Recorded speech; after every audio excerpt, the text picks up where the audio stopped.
Welcome to the Chronically Well podcast, where we have real conversations with community that need to be heard. On today's episode, I have the honor of speaking to the young, vibrant, tell it like it is, and no holds barred 10-year-old Chicken. I first met Chicken back in October 2023 when I was filming a video for World Diabetes Day.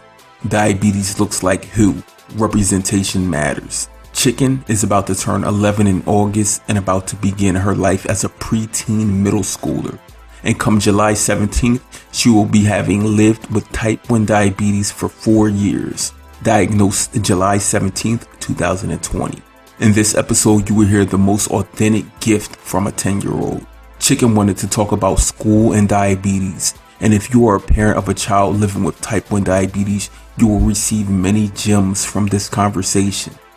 Chicken tells us about the emotions of living with diabetes, the true unfairness of a child being restricted and truly just being a child. We also tap into school accommodations, making sure that our young are gifted the opportunity to just be regular kids. Also in this episode, you will receive direct information that you can share with anyone that interacts with your T1D child. Cheer on Chicken as she navigates this life that is living with type 1 diabetes, even as she shed tears of diabetes fears and tears of joy for the love of her family. She is mature beyond her years, and you should all know that even with diabetes, Chicken Little sky is not falling. Well, I have heard lots of people describe me as the girl who just shows her real colors, you know? I laugh at what I laugh at and I speak the truth, mostly from what I've learned. I've gotten many awards for my speeches and stuff like that. My personality wise, I think I'm like very kind to people. I can be rude when I want to. And I'm mostly very nice to people. Just depends how you are back to me. Hold on, you said you're very kind, but you can be rude when you want to? I've been very rude to people a lot, actually. I don't think that's because you want to be rude. No, I think that's it depends, you know? I think it's more of a reaction. If someone gives off a certain vibe to you or acts a certain way towards you, your family, your friends, or whatever, let them know. Not happening here. You are how old? I am 10 years old, about to turn 11 in August. Oh, so you have actually, so since you're about to turn 11 in August, you would be considered as having a late birthday when it comes to school. Yeah, when we graduated school, actually, people were like, "You're still 10?" And I was like, believe it or not, I still am. Right, because if your birthday was a month later, you would be going to the 5th grade. Yeah. Okay. So, oh, you didn't tell me, but I know you're going to the 6th grade. Yeah. 6th grade. That's big. I know, I'm scared of it. I'm actually kind of excited. Oh, you're going to actual middle school now. I know. But I'm excited to learn what I'm going to learn. Right. And I mean, you seem very mature as opposed to a lot of kids. Like, they're probably like scared or nervous, but you're just ready for the next stage in life. I am. Right. You're ready to take on and over the world, as I tell people here. So I'm going to go through some of your notes while we do have this conversation. The first thing that I see is that you want to like talk about diabetes and being in grade school. Yeah. You're transitioning now, but when you were in elementary school and having diabetes, first off, how old were you when you were diagnosed? Well, when I first got diagnosed, I was so terrified because I only knew about diabetes because of my sister. And when she talked about it, I was like, wow, I could never do that. When I did get diagnosed, it was like an experience, I guess. But it wasn't as scary as I thought it was going to be. As long as I had my family there with me, I feel like I was fine. How old were you then? 6, I think about to turn 7. 6, about to turn 7. So you were in 1st grade? Mm-hmm. Young.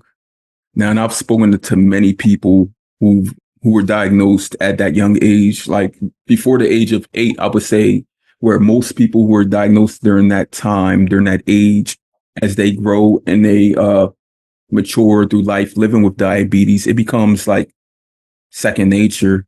Like most of them don't even remember their lives before diabetes. I can't remember anything actually. Now that you bring it up.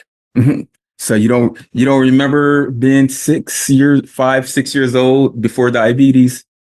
The only thing I remember is stealing cookies from the drawer, and that's it. And you're not stealing them anymore, right? I can't. That's messed up. That's messed up. Someday, hopefully, you'll be able to do that again. Hopefully, I would love to. Yeah, yeah. So yeah, 6 to 7 years old. Most of our memory of, like, I was telling someone this recently because I had a homegoing or funeral for my nephew, and I was telling them that a lot of young people don't tend to keep the memory of certain life events until between the ages of 7 and 9. Because I've worked with kids as a preschool educator and as a high school media literacy teacher. And it's just something that I've kept note of over the years, that not until that 7 to 9 range do people really remember things, especially like traumatic life events. And I would consider being diagnosed with diabetes traumatic. Yeah. Now, since you don't remember any of that, I must ask, have you had conversations with your parents, your siblings about that time? Sometimes I just like randomly bring it up. Like, do you guys remember when I got diagnosed? And they're like, yeah, that was a nightmare or something like that. It wasn't a nightmare. It was like actually like a beautiful day, but it was just very scary to figure out that not just $1 had it, but another one had it too. Now, it may have not been a nightmare for them or equally scary to them, but go ahead. I think it was like equally scared to them. Like we both were in a state of shock. Now, I know someone personally who, when they found out and they told me this directly, like their soul dropped, like it was like removed from their body. Yeah. And it's almost like, if I were to think of like someone, like one of my children, if they were to get diabetes, even with the experience and knowledge I have as being a educator and someone who works with people with diabetes, I still wouldn't be able to like truly mentally like accept it. Yeah, that's kind of how my mom was. She was like still, by the time I was like already like, let's say a month into it, she was still kind of like in a state of shock. Like, I cannot believe that my daughter has this. It's just weird because she's been used to my sister having it instead of me. It's just scary. And for your mom, it was a whole different thing because your sister got diagnosed at a certain age and she had to take on every single bit of that. So your mom didn't really see the ins and outs of her functioning and managing. She just was like, oh, she got diabetes and she's handling it probably. But now her baby has diabetes. She had to have like been like, look at your sister and look at you and was like, this couldn't have been what she was going through.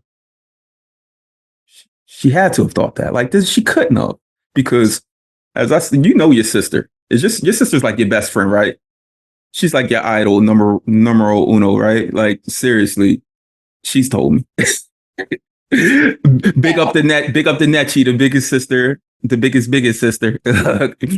But yeah, she's told me. So that your sister was able to hold up this shield and throw on this cape, which I know everything that she's doing, and you're able to directly mirror that and like the reflection of that your sister's able to gift to you, not give to you, gift to you. like it's everything. So now you're like, she can handle it. I'm going to handle this.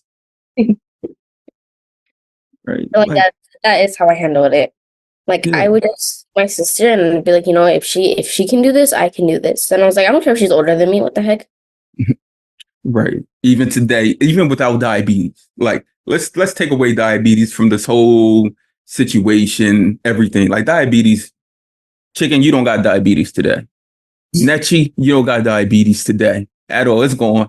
Y'all never had it. Don't even know that I have it. We're just having a regular conversation. Anything your sister can do, you can do, right? Right? Like, Yeah, pretty sure. look, and that's not even like you don't have to second guess anything. And just because you see your sister able to do it, that tells you like, I'm going to be able to do that. She's my sister. We have conversations a lot. We connect really goodly. So yeah, that's That's what. great. That's great. So besides your sister, do you have any other like, well, not other, well, do you have any like close friends who know about your diabetes? Actually, I have quite a lot. Quite a Um, lot. my two best friends, they know. Most of my whole school knows. And then we went to diabetes camp last year, so I have pretty good camp members who know. Ponderosa, shout out to you guys. I love them so much. They all know about my diabetes. They all also have diabetes. It was just amazing to go there and meet new friends and stuff like that. And definitely, like, my teachers know about it too. And I would say it's been like a work in progress to explain it to some people, but it's definitely amazing for people to know and care about it. Now, my kids, they watch the show on TV called Caillou. Have you ever heard of Caillou? I've heard of Caillou. I've heard people make fun of Caillou. So there's an episode on Caillou called Emma gets extra snacks. Mm-hmm. Emma has type 1 diabetes. I didn't know that. Yeah, it's the first time that I had ever seen it in like the public view. Uh, I was sitting down with my youngest son. He was probably like 2 or 3 at the time. And we're watching TV. So he was like the same age as you. And I'm like, are they really talking about type 1 diabetes on Caillou? Because we don't hear it much in the no, media. it's hard to catch it in movies, or anyway, in like social media and stuff like that.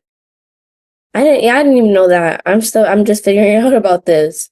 Yeah, so when we done, look it up. Emma gets extra snacks, Caillou. You're gonna be like, wow, could they really talk about like Emma has juvenile diabetes or type 1 diabetes? Like they actually say it.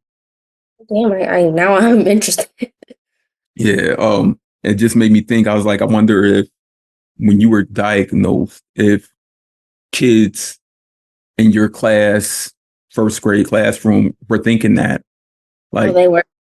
Everyone, when my sugar went low or something, I would take out my gummies, and I wasn't such a show off, but I would eat them very loudly because the wrapper just makes so much noise, and everyone would raise their hand and be like, "Why does she get to eat?" And so then it was like a whole thing to explain to them why I needed to eat it and why I have it. and on top of that, you being that age, that's all kids ask is why.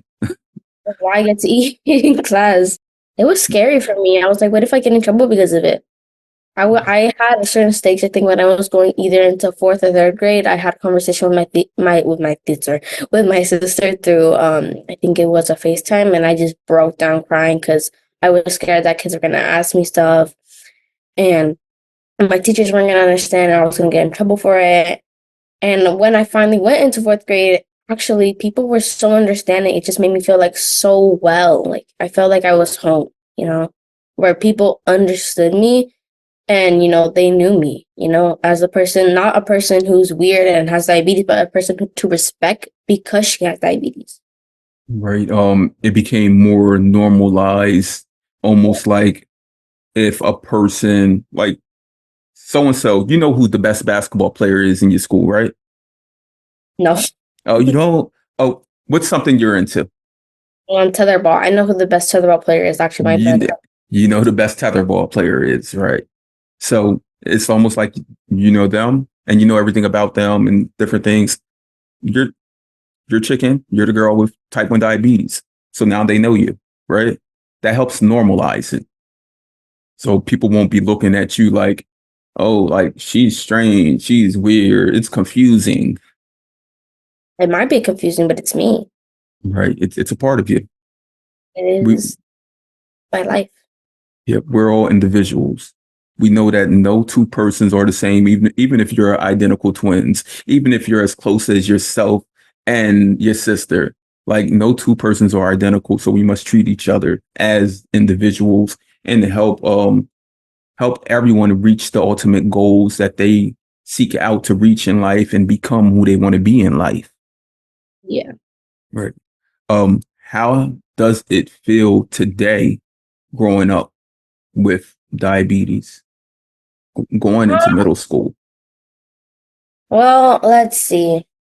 I feel like today, like as of today, like my sugar levels right now are pretty good. I've been kind of manhandling pretty good. My sugar levels and actually having my sensors and my Omnipods and my Dexcom, they help so much. So it's just like way easier for me than when I first began. Um, for school reasons, I don't know yet. My mom needs to still talk to like the nurse and the school leaders about my diabetes and stuff like that. And everyone, it's scary, but I know I can do it, and I know my mom can do it.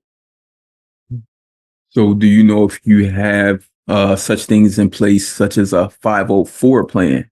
Do you know what that is? A 504 plan is a plan for people with um, disabilities. So, type 1 diabetes is considered a disability because of the many things we have to do to manage and take care of. Like, if we are in school and we're taking a test, if our blood sugar is high, then it's harder for us to focus.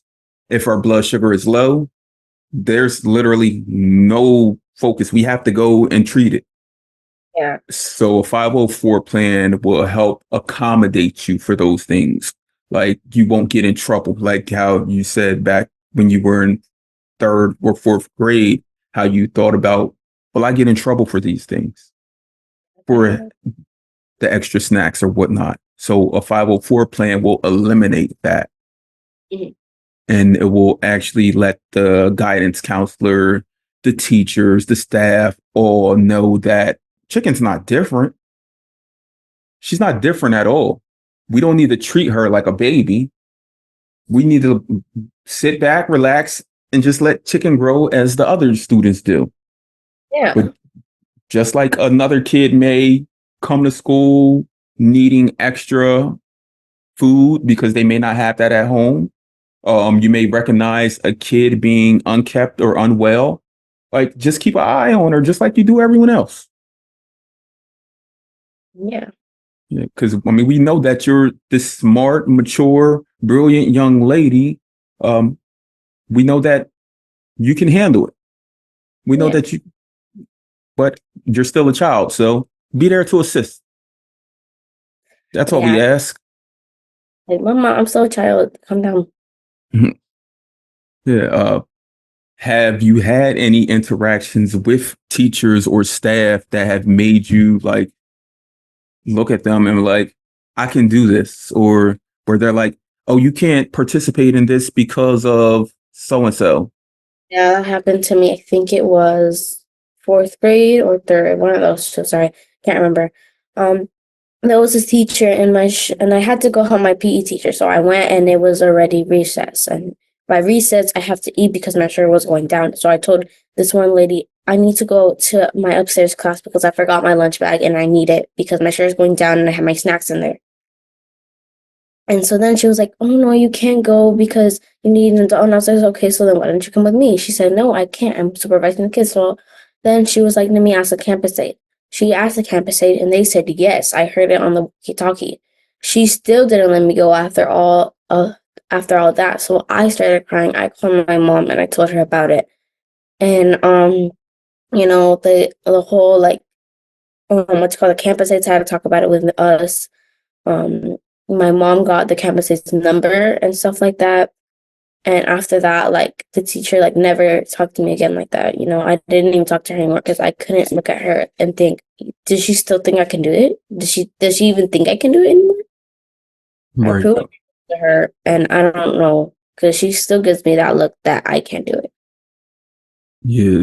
She should not give you that look at all. Like, because does she give it to other kids? Like, seriously, like, it made me think as an educator, like, is that just her personality, or is it just because you have type 1 diabetes and she feels as though you can't do something when type 1 diabetes tells us we can? Just think of all the things we know we can do. And we think of other people who struggle on a regular with like basic needs. And you're like, what do you mean you can't do that?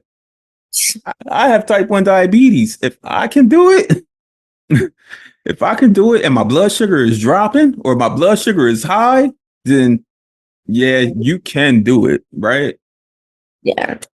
All right. So one thing I do recommend and I do share with schools, because I work with schools as within a 504 plan, someone like yourself, because we don't want to always have to like raise our hand or anything to say like, I got to rush to the nurse or I got to go get something, blah, blah, blah. So I do recommend like getting cards, like a red card, a yellow card, and a green card that you keep at your table or on your person, that if you feel as though like your blood sugar is dropping low or it's high, just flash the red card. Mm-hmm. So you won't even have to have a conversation with the teacher. Just flash the red card and go handle it. Or just flash the red card and pull out your snacks, whatever. That's a good idea. Yeah, I never thought of that. Yeah, because we don't want to draw all the attention to us. Look, you're a preteen now. You're a preteen, a young girl. So definitely, I know. I remember my daughter at that age, and even today, like, no, I don't want all the attention on me. I had to pick my daughter up she's in a college preparatory program. I had to pick her up this morning.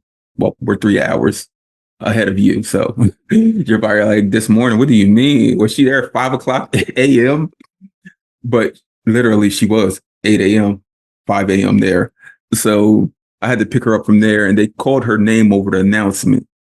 And when she came to the office, she's like, oh my gosh. Oh my, I said, what? She's like, they called my name, my full name, and everyone's laughing. And like, they called your name. And she's like, I hear. I said, oh, you were embarrassed a little bit. And she was like, not really embarrassed. It's just people are weird. And I was like, I got you. It's like normal things, and people take that as a joke. Right. So, as you do go into middle school, do you feel as though you have to almost like reintroduce yourself to the world? I'm really hoping not, because I know there's going to be some new students that I've never met before and some people that I actually know. I've actually had this talk with some of my classmates that are going to the same school as me. So they're going to know, and that's fine. They do they. And I don't know if I'm going to have to do it for all the other students. Maybe, probably. I'm not sure. But if I do, I'm going to say it with so much confidence I can like already hear myself. And now, have you had a chance to walk through that school? Yes, I've had like a little walk-in with my friends, my mom, and honestly, the school's like pretty nice. People are nice there, the teachers are nice. My mom still needs to have a conversation with like the nurse and the office people, and that's it. Because I was wondering if like the guidance counselor can help assist in that transition, because today I know like you're in the LA area. So I know that in many schools, there's multiple people living with type 1 diabetes. So in the school you're going to, there may already be a presence of people living with type 1 diabetes or past students who did. It's like in college, they have a program called CDN, the College Diabetes Network. So Oh, they have these in like most all colleges. So and it's almost like becoming part of like a fraternity or a sorority. It's like an organization for people living with diabetes within college. And even after you leave, you're still a part of that organization. So there may be students of past years who were there. And I'm just giving a thought because of your maturity and how you like the camp setting and being around other people with diabetes, that it may be something you can organize. yeah. Yeah, I like that. I like the way that sounds. Yeah, organize your own group of people with diabetes, and that would be great. And then next thing you know, you'll have your own camp. That sounds so fun. Uh, I mean, it's an idea, and it's something that's plausible, something that can happen. Because I know that if when I was younger, if I would have been able to find people like myself, whether it was anything I did, like I love art, like I'm a master visual artist. I paint in realism, meaning like I could paint you how you are right now, like that type of stuff. And if I did when I was young, I couldn't find kids who did that kind of stuff. Everybody, I mean, I loved sports as well, but art is my thing. Everybody was playing football, basketball, all of those things. So, I mean, I had to actually create my own group, which was mostly just me and a couple of my cousins, where we would do those things. So if you were able to get the opportunity to do that, do it. Have you had any scary episodes with diabetes? Just Yes, I have. you Sorry. have Um, there is this one time where my sugar was just very high, like constantly high, high, high. It was so scary. And I was so scared because I don't remember what it's called, but there's something where you can get like if your sugar is too high, you get this type of like problem with your diabetes. And ketones, diabetic ketoacidosis. and I was so scared and I started crying and I was like, what if I get it? Because my mom had told me like when I first got it, like sorry if I cry. Uh, It's it's, okay. Take your time. my mom had told me like in the beginning, like if that happened, I could get like my leg amputated or my arm amputated. With diabetic ketoacidosis, it's not an immediate act. Like you won't immediately have to get amputated or lose your sight or anything, but it's just the acid buildup in the blood because the blood is truly not hydrated because the insulin is what hydrates the blood. So it turns acidic. And over time, when you do hear about people who've had amputations and things like that, it's because they've had it for a prolonged amount of time, like months, years of uncontrolled diabetes. So today, we don't see that much often. You may see it with someone who's had diabetes for many years, and that's because of uncontrolled, meaning they didn't have the ability to modern insulin, the technology that we use today. But considering the technology we use today, it's like it's a thing of the past. And then I remember during that time, my sister actually helped me through it. She told me everything was gonna be okay and that I didn't have to worry about it and that I'm still too young to be thinking about stuff like that. And then she told me that we had like the tests to show if you had any. So I took the test and I was fine, but she helped me through it. I don't think I could have done it without her. Like I said, the biggest, bestest big sister is my friend Nechi. That's all she look. I think half of our episode recorded was just talking about you and her love for you. And you know that. Because like when I was just talking to you about like creating groups and like standing up for who you are and things. Like I was just like thinking of your sister because she's a great example of someone who most people would say like people have like that uh IDAGF attitude. I don't give a attitude. But your sister, she doesn't have that attitude. She has a GAF attitude. She has a GAF attitude. Like that's why she does the things she does. Like whether it's standing up for making sure that everyone has access to insulin, whether it's standing up against things such as apartheid, things such as genocide, things such as people being unfairly judged because of just who they are or lands being taken. She always comes to the back because, as I said, she GAF, like she gives, like seriously. And that just tells me like I know you don't have you're not going to have any issues coming about growing up with it because today living with type 1 diabetes, the average lifespan of someone not living with type 1 diabetes in the US is 78 years old. The average lifespan of someone living with type 1 diabetes in the US is about 76.7 years old. Mm. We are slowly, well, not slowly, we are fastly approaching and about to pass the people who do not have diabetes and are living because today we're able to micromanage everything. We get the blood work that's needed regularly. Some people don't get physicals. Some people don't go to doctors. We're able to know what food is best for us. Like, I'm sure you know, like, there's probably something you love to eat. And on a certain time, you're like, oh, I can't eat that right now. Yeah, happens a lot actually. It happens a lot. Lot. What's your favorite thing to eat? Let's see. I like eating lots of sweet things.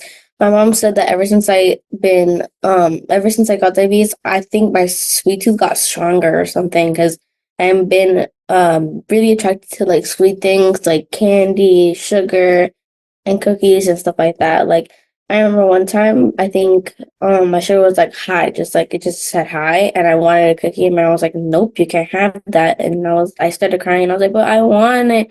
And she was like, "You're crying because your sugar is really high, and you want something." And another time when I was at diabetes camp, we were gonna get a milkshake because supposedly they were really good, and my sugar was way too high, and again I couldn't get one, and I was all moody. So something you probably, I'm sure you don't know is upon diagnosis with type 1 diabetes, we have this strong urge and craving for food. When we're diagnosed with type 1 diabetes, we're also missing, instead of insulin is one hormone we're missing, but another major one is a hormone called amylin. It's AMYLIN. Amylin is a hormone that dictates like your craving for food. So it'll let you know like when you're full.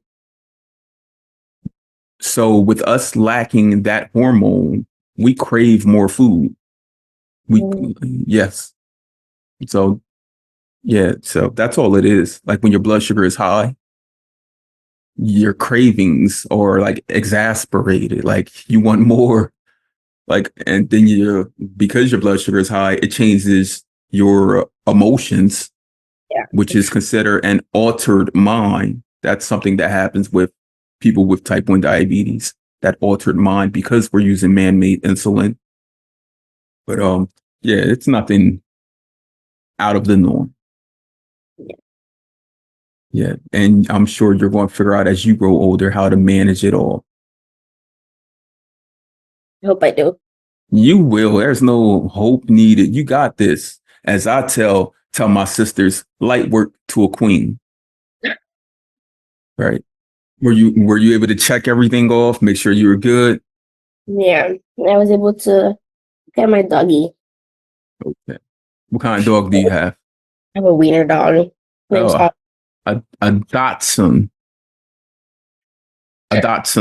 aka a hot dog, Mm.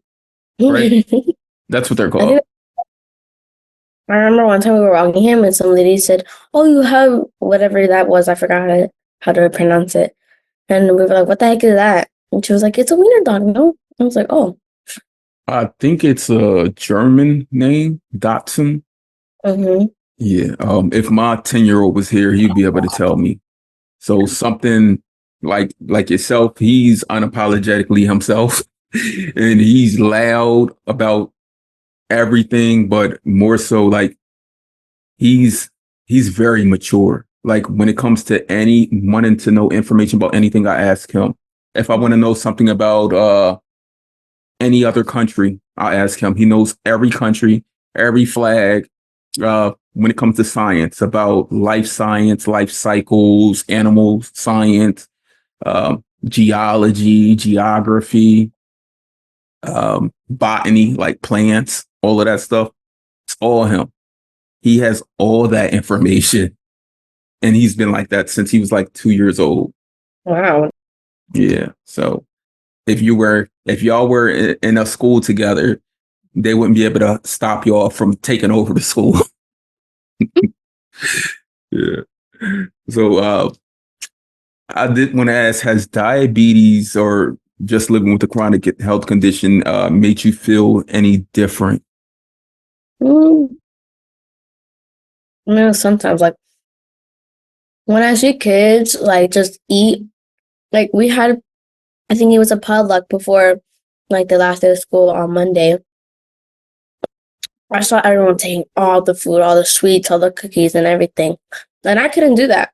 I could only grab like a few couple things that I told my mom I was gonna eat. And everyone was looking at me and they were like, "Why didn't you grab any of the sweets?" And I was like, "Because I can't. I literally can't. I have to literally inject even more if I wanted to. And that's just way too much carbs, way too much insulin injecting in me, and I don't want to waste it all, you know?" I was just there, eating my food and everyone was eating. And none of them actually finished all of it because they got so much, and I was like the only one who finished. That's very mature of you to even just to acknowledge that it's too much carbs, too much sweets.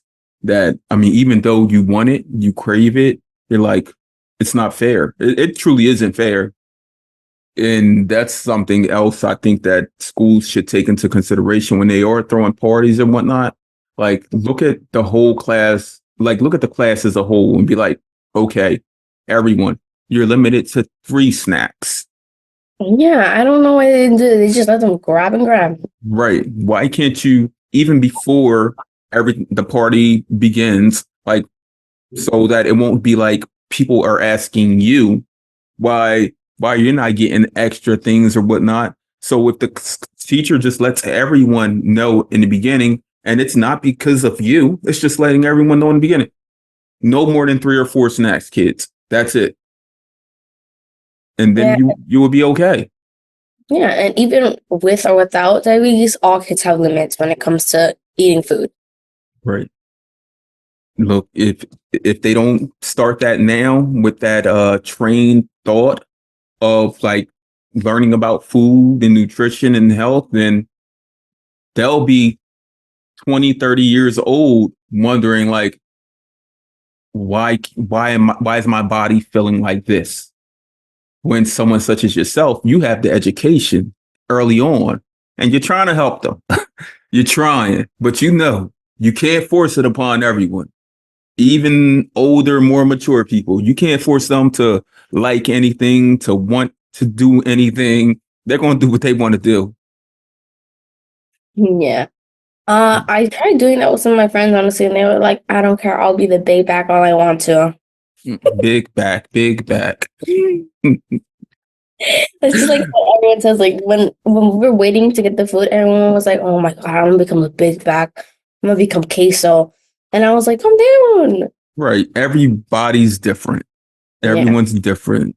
And when even like me, as I reflect and look back on my life when I was your age, people don't look the same. Like we all change.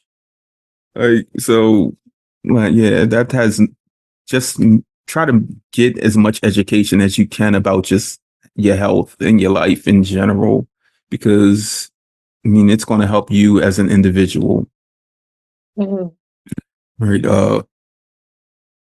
I do hope that teachers moving forward, and maybe this could be something that, I mean, your mom can share with the school when she does have that meeting, that we should all feel as one while we're here. So don't, if my daughter is being limited to something, that means she's not being accommodated for her having type 1 diabetes. Yeah. So if she's being limited, then everyone should be limited. Yeah. It's Yeah. like normal things have to happen, and if they don't happen, then why is it normal? How is Right. that? Yeah, that's not normal. It's not normal at all to make to put you basically on the outside of the circle where everyone else is inside.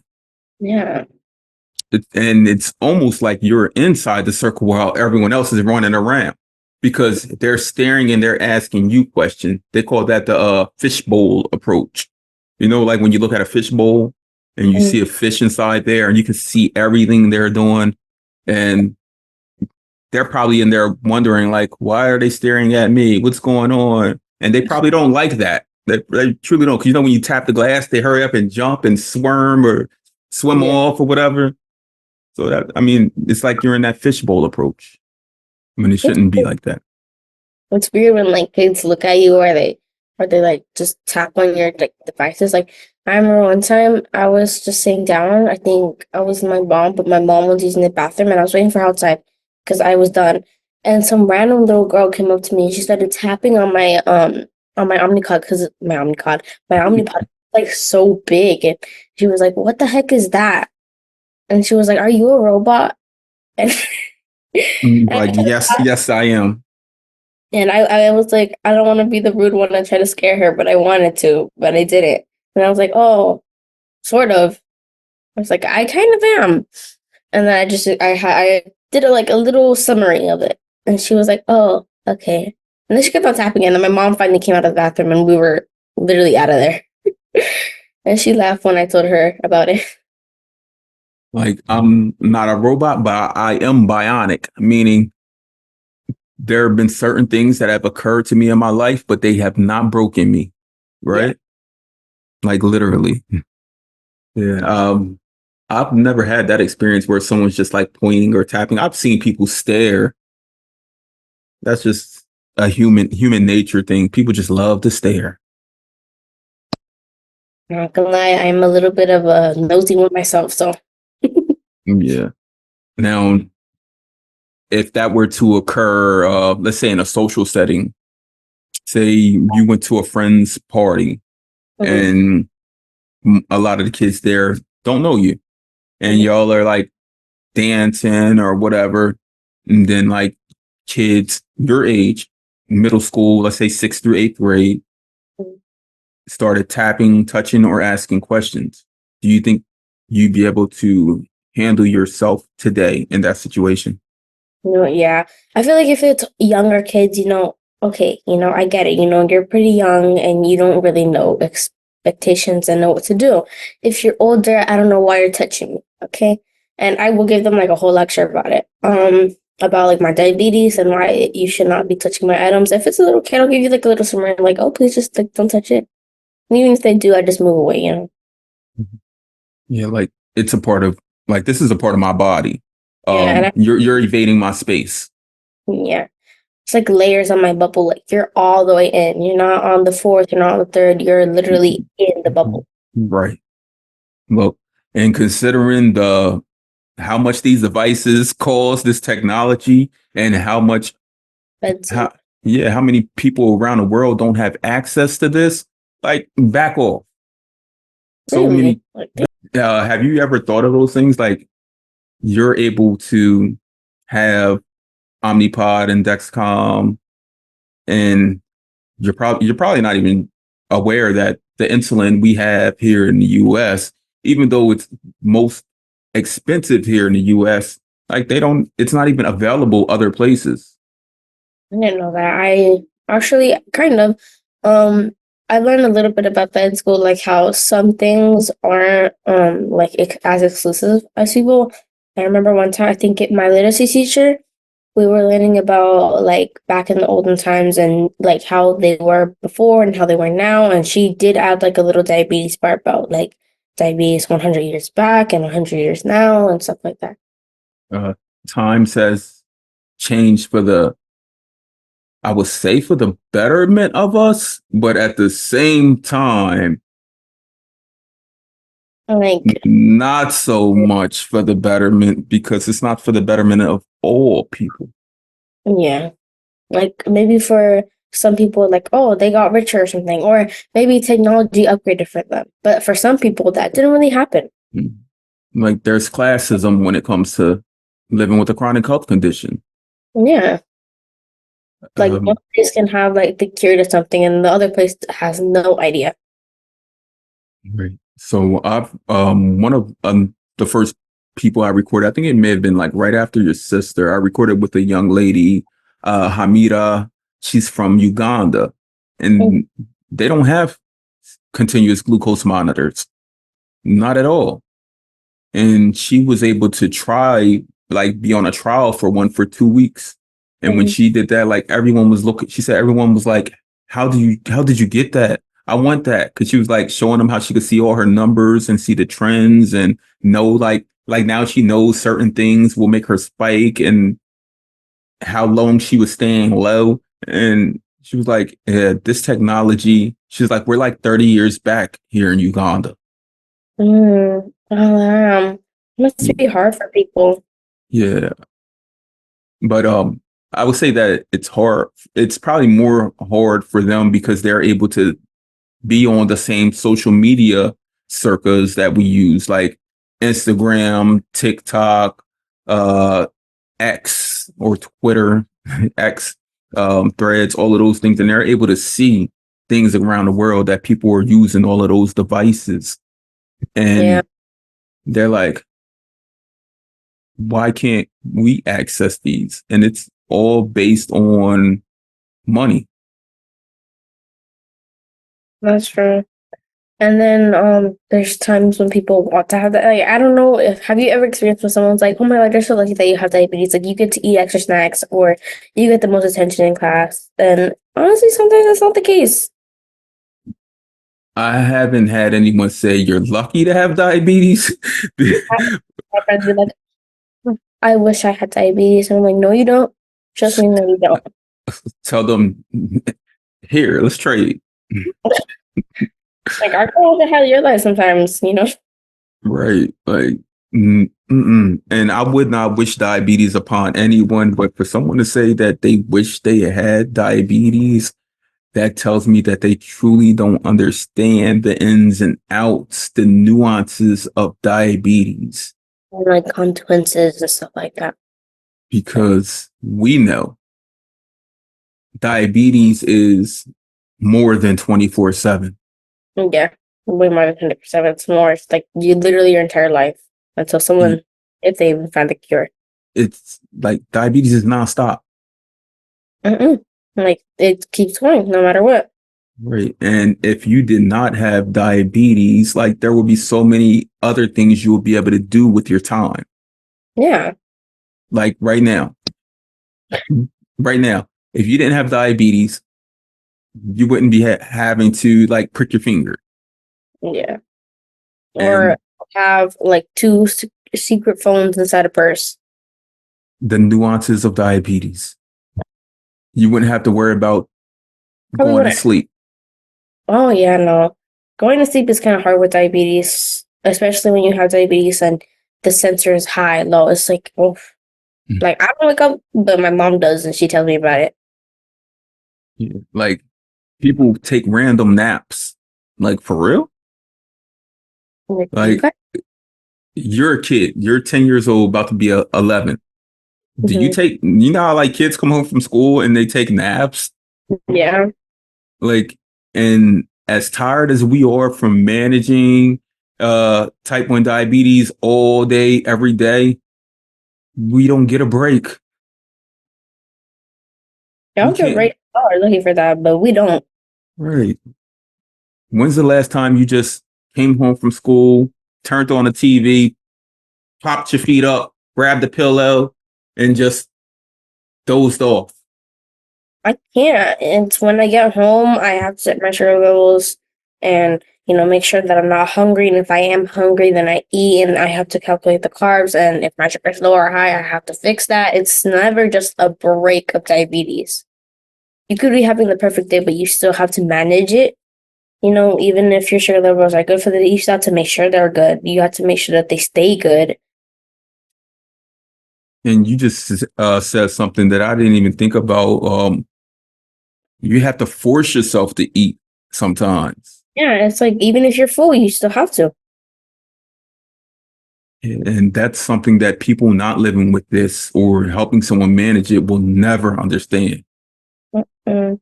because we know how the media thinks about diabetes. They think, oh, you ate too much junk, too many snacks, too much blah, blah, blah. You're unhealthy. I hate it when people are like, "Oh, you got type diabetes because you ate too much sugar, didn't you?" And I was like, "Where the heck are you learning this from?" Right. Right. So when you have to eat those extra snacks to combat those low blood sugars, people are like, but you have diabetes. You're not supposed to eat that. I Mm, have diabetes, so I need to eat this. there's two different stories. There's one, "Oh, you can't eat that," and there's one, "Oh, you got it because you did that." What are you talking about?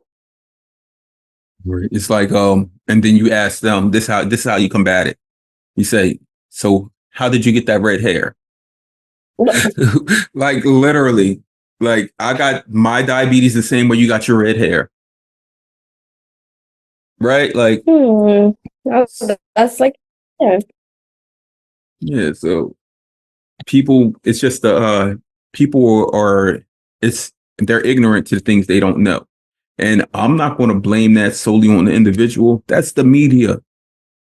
The media wants to tell us about Mhm. everything else. Everything else. Why can't you? Why can't they have someone like yourself on a global ad letting people know what type 1 diabetes is?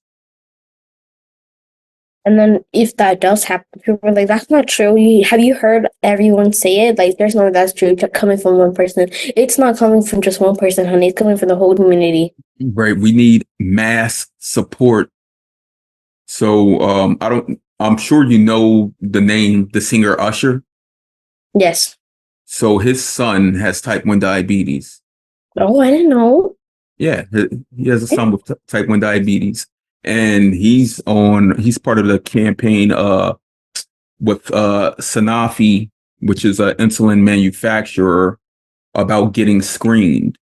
And he just released something, I believe, yesterday about getting screened and telling people to. And people are all in the comments saying, "Oh, they must be paying you for this or whatever." And he's not responding to it because he's too big of a mega star to respond to those comments. But at the same time, they don't realize he's doing this because his child has it, and he's let people know, like, I'm asking you to get screened so that you can be aware of the things that can occur if your child has type 1 diabetes. Trying to help you, but you're not doing it back. Right. People are just being ignorant. Yeah, they believe what they hear on social media. Like, I remember one time, like, even it comes from experience too. Like, when people hear something from social media, they do it because they think it's right. And I've seen people do that a lot. Like my niece, Nikki, she watches a lot of YouTube. I'm not gonna lie, I see her on that like maybe 24/7 sometimes. And one time it was brushing her teeth, and she was like, "You're not supposed to put the water in your mouth and spit it back out. You're supposed to keep it because you're taking out all the dirtiness." And I'm like, "Honey, the toothpaste has the dirtiness inside of it, and if you don't spit it out, you're still having it inside." And she had to learn that by my mom telling her. Without my mom telling her, then she would still be doing it. And she said, "Well, an orthodontist on YouTube told me I should be doing it." I'm like, "What the heck?"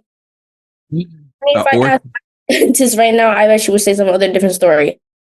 Yeah, the media presence and influence is crazy. I've worked as a media literacy educator, meaning I instruct or help students learn more about media. I've been doing this with high school age students since 2016, and Wow. I let them know that the media does basically consume about 80% of young people's lives. Like that's their biggest influence, even more so than family members. It's influential and impactful, but it's on you as the person to get to understand the truths of your media. Don't just go with it because it's in your face all the time on repeat. Like, don't just consume it raw, meaning you're consuming it without knowing the true values in it. Get an understanding of what your media is.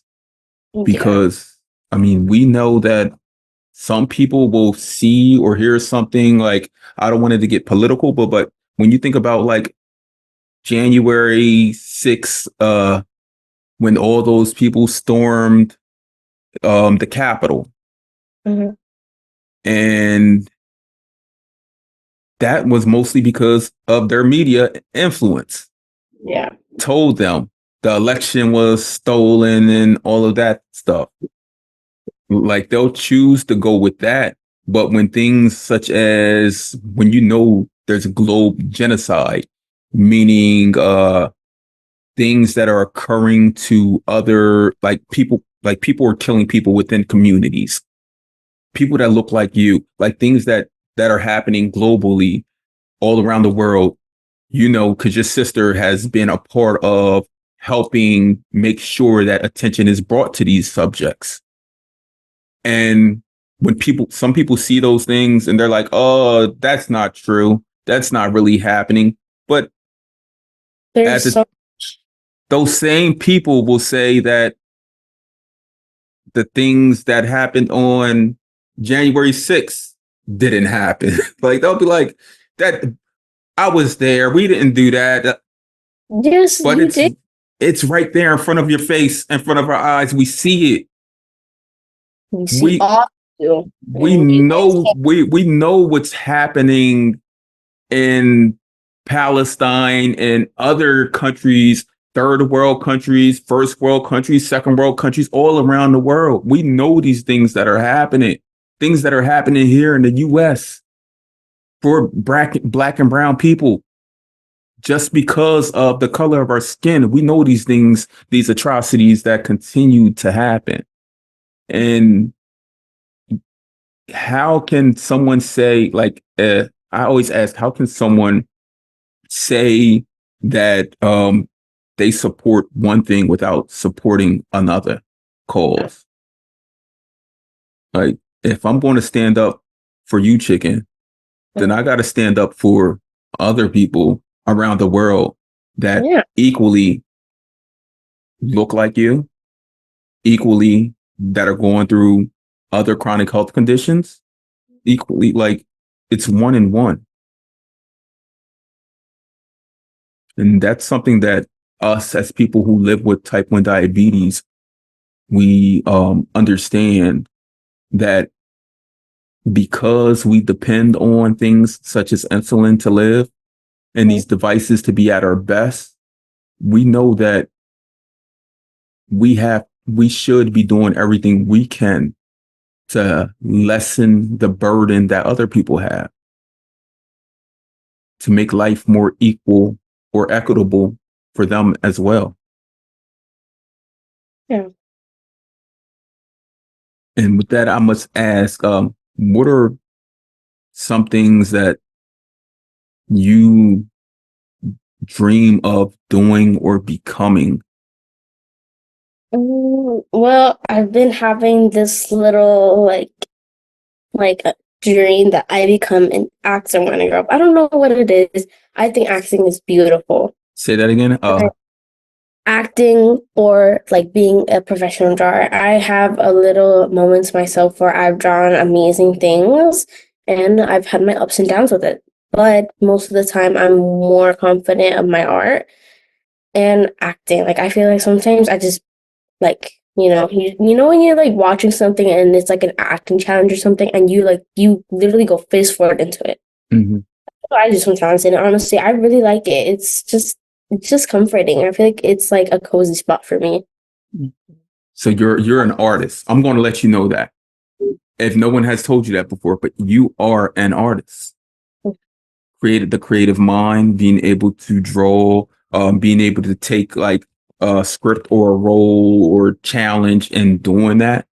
You may not be a professional, but what do you consider a professional when it comes to art? Oh well, I have some ups and downs with art. Like, okay, let's see. I have friends. Most of my friends are so good at art. Like my cousin herself, she's one of the best artists I know.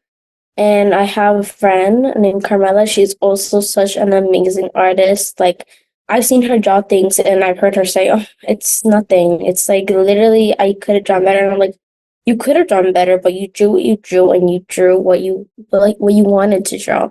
And it's so beautiful. Like I've seen her draw anime characters or just characters in reality or realism characters or just anything. And she's so good at it, but sometimes she just can't see it.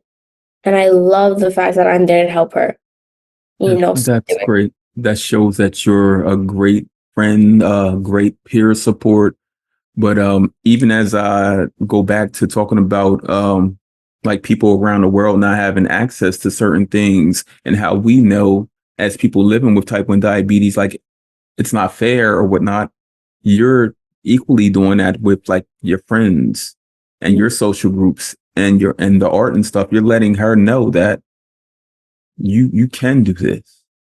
Yeah, I feel, Like you're encouraging and lifting and pushing them to be their best. And they better be doing the same for you yeah, because your art is your art. Just know yeah, that everyone does different types of realms in art, yeah. whether it's dancing, acting, illustration, graphic arts, music. Um, Everyone has different realms. Even when it comes to drawing, there's thousands of different types of illustrators, as I call us. So your friend may be great in anime and realism, but you may be great in a different realm of illustration, such as maybe you do like graphics or design or characters. Like everyone's different. I've had a little bit of a pop star moment sometimes. I actually did kind of write a song with my best friend. It was just about, I don't know, heartbreak because we were bored and, one day we just, boom, and we made it. But we haven't finished it yet. What you know about heartbreak? I don't know. Yeah, take God on that. What you come on now? A heartbreak? You made a song about a heartbreak? We were bored and then we have a show that we watch. Forgot what it's called right now. But it's about a girl and she's in love with someone, but they don't like her back. So she goes like crazy about him and starts being obsessed with her. There's an anime about it. I can't remember what it's called, but my cousin and there's a game based off of it too, but it's like really violent. So yeah. And we were bored and we were like, you know what, let's do it because why not, And we were both saying like YOLO and stuff like that. And we were like, we know nothing about it, but we literally did so much research about how it feels and we put it all together and we kind of made something. Right. That's the curiosity of a young person, a preteen, almost like adolescent years. Like you're just figuring everything out. So I don't just once, like for the education and stuff like that. I'm not really looking for anything big. Right. So you're just filling up your bucket so that you'll have options, right? You know, there are some families and some kids who, like, their parents are telling them, you're going to be this, you're going to do that. And we know that that's not fair at all. Like, it's our life too, isn't it? Like, I get it. Like, you made my life, but I can also create it myself. Right. Right. You gave me the template. Now I'm going to go outside the lines. That's a artist speaking for you. Now, as we do wind down to this conversation, I want to ask you something. How much do you know about diabetes? Do you think? I feel like there's some things I haven't learned, but probably it's like managing carbs. Like, sometimes I calculate my carbs and my mom's like, nope. She tells me like, you're close, but you're not quite close. Because I don't look at how much it's injecting me. I just put the carbs in, And thankfully my mom or my sister always help me. There's always someone there to help me calculate my carbs. And my applaud sometimes does the work just for me, because I'm not really good at it. So something I'm going to gift to you right here in this space. If you have any questions about diabetes, you can ask me right now. If I have the answer to it, I'll answer it. Whether it's you, look, you can even bring your sister into this. It's like 5 minutes with Will. Any question you have, I'll answer. Do you have any questions? Pues véngate, porque I don't know. not Siri just answering. That's what you ask Siri about carbs. What question? What about like middle school and like your diabetes? Oh my God. Do you have any questions on that? What do you think is a good way to help me explain it to kids? Like, or just other people? Like preteens. Yeah. Or just kids and Mean kids going through puberty. Look, that's the first thought. First I have to think about you just being a regular kid. So first we think about having to explain anything to children. Like, let's say your family was forced to move this year. How would you explain that to another child? Just depends, like, who they are. Like, let's say it's someone mean. And be like, I'm moving away, and it's because of you. I'm just kidding. Just kidding. But if it's like someone like I know and I'm like friends with or I'm really close to, I'll be like, I'm so sorry to say this, but I have to go, and it's because of blah blah blah, and I just explain to them in the best way I can. So that's how I would say that's how you would explain diabetes. Think about the value of the conversation and because if you value that conversation that you're having with someone, you'll explain it to them. If it's someone like your sister said, like the mean kids, if you don't value that conversation you're having with them, then you don't have to explain it to them at all. They can be subjective to whatever they want. No matter what you say, they're going to feel however they feel about it. But what you're able to do is show them, we have diabetes, but when we show up, we show out, so just value. If it's a friend or someone who you see like, oh, I can build this friendship with them because it's someone new in the middle school, that'll be a conversation you value. Mm-hmm. So then you'll be able to respectfully, they should be able to understand what you're saying. And you'll value them, so you'll be able to explain it more. Like, I have type 1 diabetes. It's not something that you can get. I did not bring this upon myself. Type 1 diabetes is an autoimmune condition, meaning that, again, nothing I did brought this on. No adverse reactions. And that some days it alters my mind and my mood. Mm-hmm. And that it alters our mind and our mood. That's something like little teen girls really need to know. Mhm. So they won't just think like you're being. Is there anything else you would like to know about diabetes? Look, it can be anything as far as management, the future, any questions you have for me, how long I've been living with it. You can ask me anything about my A1C, anything. I'm open. How long have you been having it? Or how long have you lived with it? I was diagnosed with type 1 diabetes on March the 10th, 2003. Mine was in July. 21 years. My diabetes became legal this past year. Wow. Yeah. Mm. Well, how about the difference of using technology advanced from the beginning to now? Because she literally like out the hospital with the Dexicom. Like she did not waste time. So I do recommend, and I tell this to parents, I recommend that everyone today leaves the hospital with the technology. Yeah. Because it's just like if we were to retract and go back in time, like, so in modern day, we use modern technology. But at the same time, because Nechi, you were around in 2000 and I was around in 2000 when everyone thought that the computer grid was going to black out. You should know how to manually do things just in case. Yeah. Which I think you do. You've injected. You prick your finger. Yeah, it's a crazy thing. So I do want to just say thank you. First, thank you, Vanessa. Second, thank you, Chicken, for joining me on the Chronically Will podcast, where we hold real conversation with community that need to be heard. Chicken, you are someone that needs to be heard.